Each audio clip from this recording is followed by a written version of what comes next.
Paz do Senhor, irmãos. Carta de Paulo aos Efésios. Essa carta é considerada a carta da prisão. Efésios, Filipenses, Colossenses e Filemão estão todas incluídas num grupo de cartas de Paulo conhecida como Epístolas da Prisão. Por quê? Paulo estava em prisão domiciliar em Roma quando ele escreveu essas cartas, na qual a carta aos Efésios está incluída. Então, seu autor é Paulo, local de escrita Roma. Propósito e temática. Um dos propósitos fundamentais da epístola era ensinar elevadas doutrinas cristãs: Deus, cristologia, fé, graça, redenção, reconciliação, pecado, igreja, ética, etc. Esse é o objetivo da carta de Paulo aos Efésios. Data 61 a 64 depois de Cristo. Data aproximada. Vamos ver como inicia essa carta. Propósitos eternos de Deus para o homem em Cristo. Saudação. Capítulo 1, versículo 1 e 2, Paulo diz assim: Paulo, apóstolo de Cristo Jesus, por vontade de Deus aos santos que vivem em Éfeso e fiéis em Cristo Jesus. Graça a vós outros e paz da parte de Deus nosso Pai e do Senhor Jesus Cristo. Basta uma leitura rápida para observar que as epístolas paulinas iniciam de modo semelhante. Isso ocorre porque Paulo procura seguir o estilo de escrita epistolar do seu tempo. Ele menciona primeiro o escritor, depois o leitor e depois a saudação. Os crentes ou santos são todos aqueles que posicionalmente estão em Cristo, quanto aqueles que são separados e consagrados ao serviço de Cristo. Nessa carta, Paulo vai falar sobre a salvação e, posteriormente, sobre os vocacionados para desempenhar papéis na questão hierárquica da igreja. Tudo isso com o objetivo de trazer crescimento e desenvolvimento. Louvor por causa de todas as bênçãos espirituais que são dadas aos que estão em Cristo. Capítulo 1, do 13 ao 14. Paulo diz: Bendito Deus e Pai de nosso Senhor Jesus Cristo, que nos tem abençoado com toda sorte de bênção espiritual nas regiões celestiais em Cristo. É importante lembrar que as bênçãos espirituais da salvação em Cristo já foram determinadas por Deus aos gentios antes da fundação do mundo, pois, como afirma o texto bíblico, assim nos escolheu antes da fundação do mundo, nos predestinou para Ele, para a adoção de filhos, por meio de Jesus Cristo. Vamos lembrar que eu e você fomos chamados à salvação, e esse plano de redenção, ele acontece no nível espiritual, e todos quantos queiram aceitar Jesus como Salvador, agora eles fazem parte desse plano, eles entram no projeto de salvação através do crer. Perceba, no capítulo 1 e no versículo 3 a seguir, ele diz o seguinte, que nós fomos escolhidos, fomos chamados, fomos predestinados para a salvação. Versículo 7, no qual temos a redenção pelo seu sangue, a remissão dos pecados, segundo a riqueza da sua graça. O sangue de Jesus nos purifica de todo pecado, e é através do sangue de Jesus que nós fomos chamados para a redenção. Também ele nos ensina aqui que nós somos convidados a desfrutar das bênçãos celestiais, ou seja, viver no mundo, mas com a mente ligada no cabeça da igreja, que é Cristo, para que possamos viver nele e desfrutar das bênçãos espirituais. Próximo ponto. Ações de graças devido à fé dos leitores e oração por causa da experiência que tinham sobre a sabedoria e o poder de Deus. Capítulo 1, do 15 ao 23. Paulo inicia essa nova divisão de sua carta com uma ação de graças pela fé e amor que os crentes efésios manifestavam para com os irmãos. Em seguida, o apóstolo converte essa ação de graças em oração.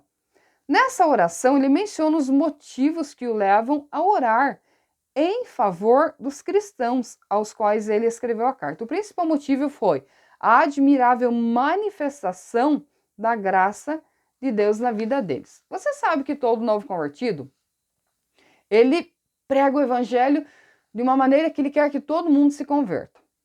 Paulo, após a sua experiência, já agora há anos pregando, ele tem o mesmo entusiasmo de um novo convertido e ele quer que as pessoas se convertam, que aceitem Jesus. E no caso, essa comunidade aqui, que ele não pode ir visitá-la porque está preso em prisão domiciliar, ele tem o cuidado de louvar a Deus, porque as notícias que ele tem são boas, de que essa igreja está se mantendo na progressão do crescimento espiritual. Próximo ponto. O propósito de Deus ao levantar indivíduos da morte no pecado para a nova vida em Cristo Jesus. O primeiro capítulo de Efésios acentuou o amplo alcance do plano de Deus, o qual inclui o universo e se estende de eternidade a eternidade. Nessa sessão, o apóstolo revela como no tempo Deus está criando a sua sociedade redimida. A nova humanidade é criada por meio da ressurreição espiritual dos crentes. Vamos ver o que diz. Capítulo 1 e 10 diz assim: de fazer convergir nele, na dispensação da plenitude dos tempos, todas as coisas, tanto as do céu como na terra. Sequência. Trata-se de uma criação da graça e misericórdia de Deus agora. Capítulo 2, versículo 7 e 8 diz: para mostrar nos séculos vindouros a suprema riqueza da sua graça em bondade para conosco em Cristo Jesus, porque pela graça sois salvos mediante a fé. Isso não vem de vós, é dom de Deus, não das obras para que ninguém se glorie. Paulo está ensinando a respeito da salvação, quando ele diz o seguinte: isso não vem de vós, isso é dom de Deus. Isso acontece de que maneira? O meu crer junto com a graça do Senhor que é manifestada aos homens. Aí eu crio no Senhor Jesus e então eu me torno um salvo. A salvação não é por mérito, não é por obras. Até porque, se você olhar, temos vários grupos na nossa época que fazem obra de caridade. Mas quando se trata de salvação, tem que entregar o coração para Jesus. E aí a caridade, sim, ser consequência de um coração entregue para o Senhor Jesus. Desse modo, não há nada nos homens pecadores que motive Deus a salvá-los. Perceba, por que Deus nos salvou? Por que Ele enviou o seu Filho? O que havia em nós? Falando das nossas obras, não havia nada que atraísse a Deus. Então, a ação salvadora de Deus para com a humanidade é puro amor, graça, misericórdia. Isso são atributos de Deus que vêm ao nosso encontro com o único objetivo de nos redimir. Próximo ponto. Seu propósito de reconciliar os homens, não apenas consigo mesmo, mas uns com os outros, em particular, reunindo judeus e gentios, formando um só povo. Olha só. O apóstolo lembra que os crentes de Éfeso, que na sua condição de gentios estavam afastados da aliança salvífica de Deus. Vamos lembrar que quando se trata de aliança, o povo judeu entende essa linguagem. Nós não compreendíamos. Olha só, quando você pega Êxodo, capítulo 3, o capítulo 6, depois Jeremias falando da renovação da aliança, que é chamada de Berite. Então, Deus faz aliança com o povo, uma aliança de parceria, uma aliança que ele seria o seu Deus, ele seria o seu povo, tal.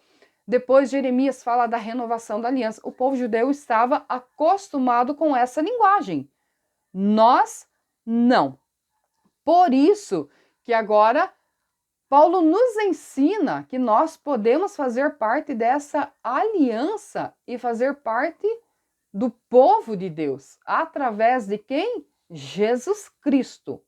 A morte de Jesus na cruz, o perdão dos pecados, o véu do templo foi rasgado, inicia-se um novo tempo, um propósito de ajuntamento dos povos, então nós fazemos parte agora desse projeto. Mas por intermédio da obra de Cristo, os seus pecados foram perdoados e eles foram inseridos no povo de Deus. Agora, gentios e judeus formam uma família, a família de Deus. Quem são os gentios? Os não judeus. Você precisa lembrar que o povo judeu se achava o único portador da promessa por causa da promessa abraâmica. Em ti serão benditas todas as famílias da terra. Eu e você, como gentio, não temos linhagem, não temos sangue, mas nós fazemos parte da promessa espiritual que se cumpriu em Jesus. Por isso, nós sempre pregaremos a mensagem cristocêntrica. A salvação vem através de Jesus. Essa unificação dos povos, segundo Paulo, se dá em torno da cruz de Cristo, pois a mesma tem o poder de destruir toda inimizade. Então, falando de etnia, de raça, dois povos, ou o povo judeu e os outros povos, totalmente separados. Agora, através de Cristo, nós temos uma unificação desses povos. Na cruz, as diferenças são extintas, pois é diante dela que os homens veem que são igualmente pecadores. Independente de ter sangue judeu ou não ter, todos pecaram. E todos precisam de um Salvador, no caso, Jesus. Na cruz foram assumidas por Jesus a culpa tanto do judeu quanto do gentil. Todos são igualmente culpados diante de Deus e todos que confessam a Jesus como Salvador são justificados. Sabe-se que geralmente os judeus se viam justos aos próprios olhos e desprezavam os gentios. Por isso Paulo é enfático e diz: Ele, Jesus, é a nossa paz, o qual de ambos fez um, e tendo derrubado a parede da separação que estava no meio, a inimizade. Vamos agora ao próximo ponto. A glória da chamada do apóstolo para pregar o evangelho aos gentios. Paulo é o pregador dos gentios. Capítulo 3, do 1 ao 13. Nesse parágrafo, Paulo segue revelando o entendimento em relação à sua obra ministerial. Segundo Paulo, sua obra é, na verdade, incumbência de Deus. A ele foi revelado o mistério de que os gentios e judeus seriam igualmente herdeiros do reino de Deus. É importante lembrar que os próprios judeus convertidos tinham dificuldade de compreender isso aqui. Então o Espírito Santo esclareceu para Paulo o seu chamado, o seu ministério, e que ele deveria pregar para todos os povos e ensiná-los a andar com Jesus. Olha só. Seu ministério consistia em proclamar aos gentios o que lhe fora revelado, capítulo 3, versículo 8 e 9.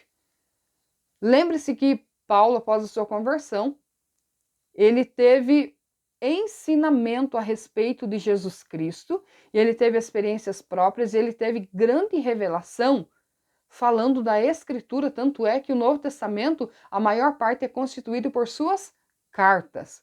Grande foi a revelação de Paulo, e a sua incumbência era passar essa revelação aos gentios. Não podemos deixar passar despercebida a humildade do apóstolo, que se denomina a si mesmo de o menor de todos os santos. Isso está no capítulo 3 e o versículo 8. Quando você olha para Paulo, ele é inteligentíssimo, ele é um homem perspicaz, e agora junta a revelação do Espírito Santo. Nós temos algo fantástico aqui. Só que Paulo não usa isso para se posicionar soberbamente. Ele usa isso com muita sabedoria, humildade e intrepidez para transmitir essa riqueza que está no seu coração. Vamos agora a oração rogando pelo conhecimento do amor de Cristo por sua plenitude e expressão do louvor. Está no capítulo 3, do 14 ao 21. A oração é o elemento central dessa passagem. Paulo menciona-se em favor da igreja de Éfeso. O apóstolo sabia bem da necessidade de orar e instruir os cristãos. Isso aqui é fantástico. Oração e conhecimento bíblico são duas coisas que não podem faltar no nosso meio. A oração me leva a uma intimidade com Deus e o conhecimento bíblico me leva a entender os propósitos de Deus para a salvação pessoal da humanidade, ao trabalho missionário, à função da igreja e, enfim, a uma relação de ensinamentos maravilhosos que temos revelados na Escritura. Consequências práticas, capítulo 4. Exortação para que o crente ande de modo digno, que se esforce por edificar o corpo único de Cristo. O apóstolo, nessa passagem, ensina sobre a prática de vida que deve caracterizar todos os que foram chamados à salvação. Vamos ver o que diz o capítulo 4, versículo 2 e 3. Capítulo 4, versículo 2 e 3 diz assim: com toda humildade e mansidão, longanimidade, suportando-vos uns aos outros em amor, esforçando por preservar a unidade do Espírito no vínculo da paz. Há somente um corpo e um Espírito, como também fosse chamado numa só esperança da vocação. Ele está nos chamando à unidade da fé. Ora, mas cada pessoa tem um gosto, cada pessoa tem uma opinião. Sim, mas quando se trata das coisas de Deus, da igreja de Cristo, quantos Espíritos Santos existem? Um. Então, se todos nós, os cristãos, estivermos ligados no mesmo Espírito, tendo Jesus como cabeça, então nós não teremos dificuldade em andar no mesmo propósito e de ter unidade, união, comunhão entre nós. Lembre-se que ele diz: com toda humildade e mansidão, suportando-vos uns aos outros em amor. Tem muita gente complicada no nosso meio. E para lidar com essas pessoas complicadas, é só através do Espírito Santo. Porque se nós for agir pela nossa natureza, não vamos nem entrar em detalhes. Mas quando estamos com a nossa natureza sujeita a Cristo, aí a gente consegue suportar algumas coisas em amor. Vamos à frente.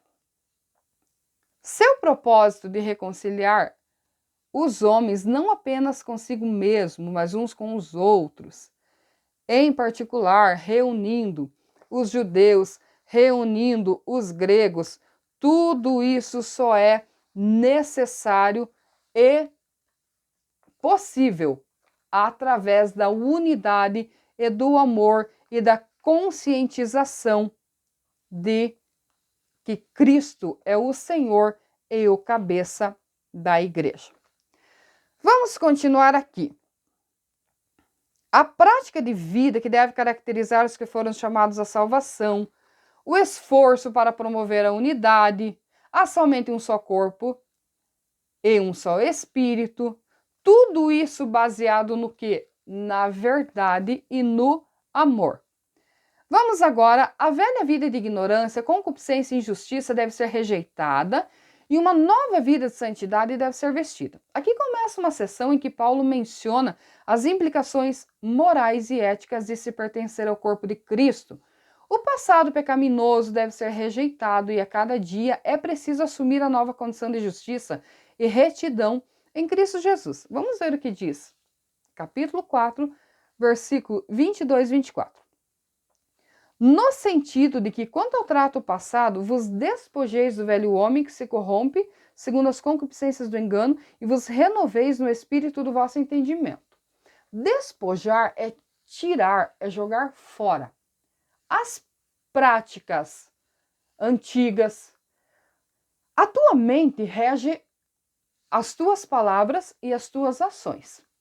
Por isso, quando a gente entrega a vida para Jesus, nós temos um novo nascimento, que significa mudar a mente, renovar a mente, transformar a mente, e isso vai ser refletido onde? nas palavras e nas obras. Então, não podemos nos perder no conhecimento e na intimidade com Deus. Olha só, o autor ressalta que o diabo não pode encontrar lugar em nossas vidas. Vamos ver o que diz o versículo 26. Irai-vos e não pequeis, não se põe o sol sobre a vossa ira. Aí ele diz assim no 27, não dê lugar ao diabo. 28, agora ele vai ensinar. O que furtava, não furte mais. Novidade de vida. Trabalhe com as suas próprias mãos. Aí ele vai agora falar sobre as palavras. Não saia da vossa boca nenhuma palavra torpe, mas só o que for bom para edificação conforme a necessidade, e assim transmita graça aos que ouvem. E aí ele completa dizendo no versículo 30, não entristeça o Espírito Santo no qual fosse selado para o dia da redenção. Selo lembra propriedade. No tempo de Paulo funcionava assim. Os donos tinham um selo, uma marca própria. Isso era colocado no seu material para que na hora da venda, na hora do transporte, não viesse a se perder. Então, ele usa essa linguagem da sua atualidade para lembrar eu e você dizendo o seguinte, nós somos selados, ou seja, nós temos um dono. E nós precisamos respeitar, glorificar esse nosso dono, falando de forma simbólica, com as nossas obras e com as nossas palavras. Vamos agora à frente. Exortação para que o crente viva e ame em pureza como filho da luz. Isso está no capítulo 5, do 1 ao 21. O autor pede que os cristãos efésios andem em amor e para motivá-los evoca o exemplo do amor de Cristo. Andai em amor como Cristo vos amou. Como Cristo nos amou? Já parou para pensar? O amor de Cristo é sacrificial. Ele se entregou por nós, morreu por nós, para nos salvar, nos redimir, nos purificar e nos dar a vida eterna. Perceba que no ensino paulino, viver cheio do Espírito Santo é outra tônica da vida de quem quer provar a vontade do Senhor lhe ser agradável. Vamos ver capítulo 5, versículo 17, diz assim: por essa razão, não se tornem insensatos, mas procurem compreender qual é a vontade do Senhor. Não se embriaguem com vinho no qual há contenda e dissolução, mas se encham do Espírito. Aí o 19 ele diz, falando entre vós com salmos, entoando, louvando, com hinos, cânticos espirituais, dando graça a Deus por tudo. Ou seja, nós precisamos, dentro dessa novidade de vida, desse novo nascimento, a adoração, a gratidão, as palavras boas, tudo isso vai fazer parte agora da nossa rotina. Vamos ao próximo ponto. Instruções acerca de esposas e esposos, baseado na analogia da relação existente entre Cristo e a igreja. Capítulo 5, 22, agora vai falar do lar cristão, do relacionamento. Ele diz assim, as mulheres sejam submissas ao próprio marido como ao Senhor. Porque o marido é o cabeça da mulher, como Cristo é o cabeça da igreja, sendo esse mesmo o salvador do corpo. Como, porém, a igreja está sujeita a Cristo, assim as mulheres estejam em tudo submissas ao marido. Versículo 25. Marido, ame vossa mulher como Cristo amou a igreja e a si mesmo se entregou por ela, para que a santificasse, tendo-a purificado por meio da lavagem da água pela palavra. É interessante lembrar que, olha o que disse Crisóstomo. Gostaria que a tua esposa te obedecesse como a igreja obedece a Cristo? Sim, é o sonho de todo homem. Cuida dela, então, como Cristo o faz em relação à igreja. Evidentemente que não se trata de mero cumprimento do dever, mas de gestos e conduta no matrimônio motivados pelo amor. Quando um marido ama a esposa com amor sacrificial e com pureza, essa esposa não terá dificuldades em retribuir esse amor, respeitando, reverenciando o marido e sendo submissa a ele. Quando o marido a trata de maneira errada, ríspida, grosseira. A atitude natural de uma mulher é rebelar-se contra a sua autoridade. Perceba que nós somos chamados para servir uns aos outros. E quando se trata do relacionamento, é a mesma coisa. Não se trata de uma competição, de rivalidade, mas de servir, de cuidar, de amar e proteger um ao outro. A maneira com que se procede dentro do lar é o reflexo da verdadeira conversão. Vamos à frente. Instruções acerca de filhos e pais, servos e senhores.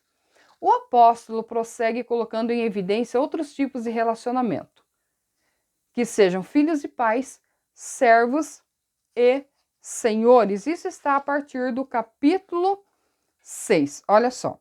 Filhos, obedeçam a vossos pais no Senhor, pois isso é justo. Honra teu pai e a tua mãe, que é o primeiro mandamento com promessa, para que te vá bem e seja de longa vida sobre a terra.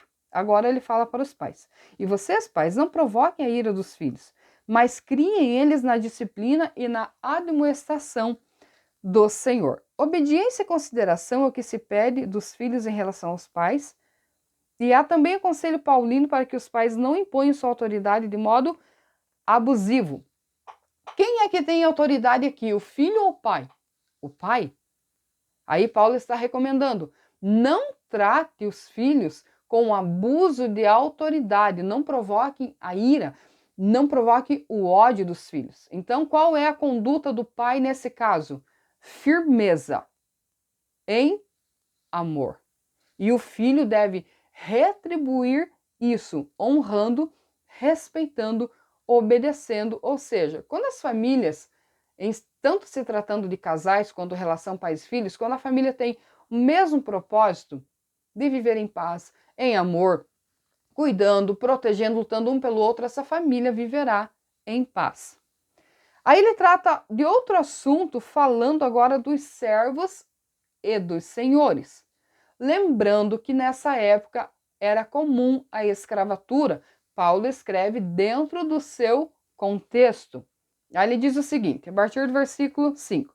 Quanto a vós outros servos, obedecei a vosso Senhor segundo a carne com temor e tremor, na sinceridade do vosso coração como a Cristo. Ele está dizendo para o servo, sirva o teu Senhor como se você estivesse servindo a Cristo, com boa vontade, faça as coisas corretas, com amor e tal. Aí ele vai dar um conselho para os senhores, porque nessa época existiam muitos senhores que também eram muito duros com seus escravos. E ele vai ensinar para que o senhor também trate o servo de maneira correta. E Paulo dá um ensinamento dizendo o seguinte, olha só, você é senhor, você manda no escravo. Mas se tratando de humanidade, vocês dois são iguais. E vocês dois têm um Senhor em comum que se chama Jesus Cristo. Então, funções diferentes, mas um Senhor. Aí o senhor do escravo tinha que lembrar, poxa, eu mando nele, mas eu sirvo a Jesus Cristo. Então eu tenho que seguir princípios e não posso ter também abuso de autoridade. Para nós encerrar agora, conclamações para que o crente combata com a armadura de Deus e seja impelido por seu poder. A partir do versículo 10, nós temos a armadura de Deus. Nessa sessão, Paulo lembra aos Efésios que a vida cristã não é mar de rosa, mas tem lutas. A peleja, segundo ele, não é contra homens, mas contra hostes espirituais malignas. A partir do momento em que aceitamos Jesus como Salvador, quem é o nosso inimigo comum? Satanás. Por isso, Paulo ensina sobre a armadura de Deus. Eu tenho um vídeo sobre esse assunto. Se você quiser detalhes, você pode procurar no YouTube. E aí, ele encerra dizendo, é necessário que os crentes sejam fortalecidos no Senhor e na força do seu poder e se protejam mediante a armadura de Deus para combater contra o diabo. E agora nós encerramos. Mensagem pessoal e conclusão. Em sua última mensagem pessoal aos crentes de Éfeso, Paulo recomenda a Tíquico como mensageiro. A confiança e carinho de Paulo por ele são declaradas nos adjetivos irmão amado e fiel, ministro do Senhor. Por fim, saúda os irmãos com paz, amor, fé e graça, termos que, se observados atentamente, mostrarão um vasto conteúdo espiritual, bíblico e teológico. Encerramos mais essa riqueza espiritual e teológica que temos acesso através dos escritos de Paulo. Que Deus te abençoe em nome de Jesus.